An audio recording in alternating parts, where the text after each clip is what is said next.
You know, sometimes we start to walk after the flesh. And, you know, it's really easy to do. It's really easy to find yourself walking in the way of the flesh. You know, you start out going good, you start out, you're in the Spirit, and you're walking right. And something happens, you get turned around, and maybe, you've been reading your Bible, you've been praying, you've been worshiping God each day and spending time with Him, and you're doing good, and then all of a sudden maybe you get a little extra work load on you, and it's, well, I got to do this, well, I got to get this work done. And maybe you spend a little bit of time with the Lord, but you start to get where you spend less and less and less and less until weeks go by and you haven't prayed, you haven't spent time in the Word. And you say, well, I really want to spend time with the Lord, but I got so much I got to do. And what you're really saying to the Lord is, my work or my time, my thing is more important than you. We don't think about it like that. We like to think that, you know, but Lord, you understand, because you know I've just got so much that I'm doing. I've got so much that I have to get done, and so much that I have to do. The thing is, what God hears is, you don't have enough time for me. So God will allow us to go through things. Sometimes God has to allow us to go through some attacks to understand that we can't do it on our own. Amen? We've got to be in the Spirit. It says that when you walk in the flesh, in verse 5 says, for they that are after the flesh do mind the things of the flesh. Here is the big eye-opener. If you're walking in the flesh, you may not think about it if you're walking in the flesh, but here's the test. What are the things that you are doing? What are the things that you are allowing in your life? And some people say, well, that movie's just got a little cussing in it. It's just got a couple of bad words in it. But you know, the fact is, you know, you may have this nice dessert. Let's what's a really good dessert? Cheesecake. I think I've used this example before, but I'll use it again. Let's say you got a nice cheesecake, but let's say I'm a chef and I drop a whole thing of salt over in the cheesecake. Now you can't see it, but it's in there. Is the cheesecake going to taste good with the salt in it? Probably not, unless you're weird and you like salt. I heard it. Alright, does it matter if I drop just a tablespoon of salt in it? It's probably still going to taste yucky, right? So it doesn't matter if I drop a teaspoon or a tablespoon or a whole bucket of salt. It doesn't matter. Right? It's still not going to taste the way that it's supposed to taste. How's a cheesecake supposed to taste? Sweet and good, and it's supposed to have cherries on the top of it. Any kind of type. Cheesecake is the type of thing you can turn it into anything. It can be chocolate, it can be caramel, it can be it can be whatever you want it to be. But it doesn't taste good with something that's not supposed to be in it. And that's the same way with us. We're supposed to walk in the Spirit, but if we start walking in the flesh, something that is not supposed to be in our life, we start filling our lives with these things, we're not going to be as effective in overcoming Satan. I mean, we're not going to be that effective Christian that we really want to be.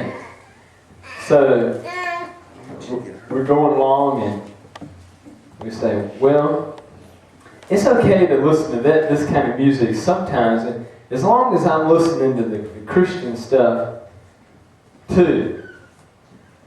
You know, it doesn't matter if they're talking about, you know, doing this to somebody and doing that to somebody.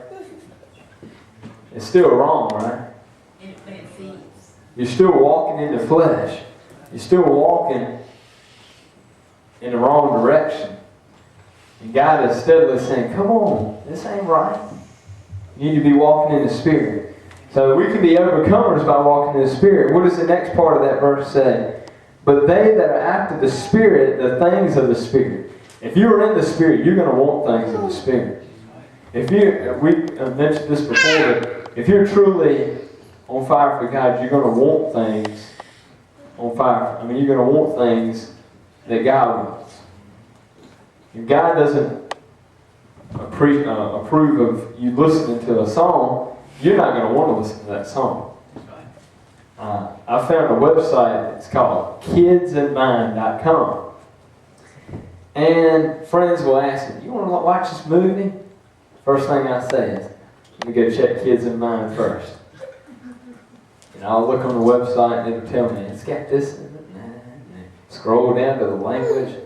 Oh, it's got 3 blank words. It doesn't actually have the word on there, but it's got 5 of this word, 7 of these words, and I'm thinking, no way, Jose.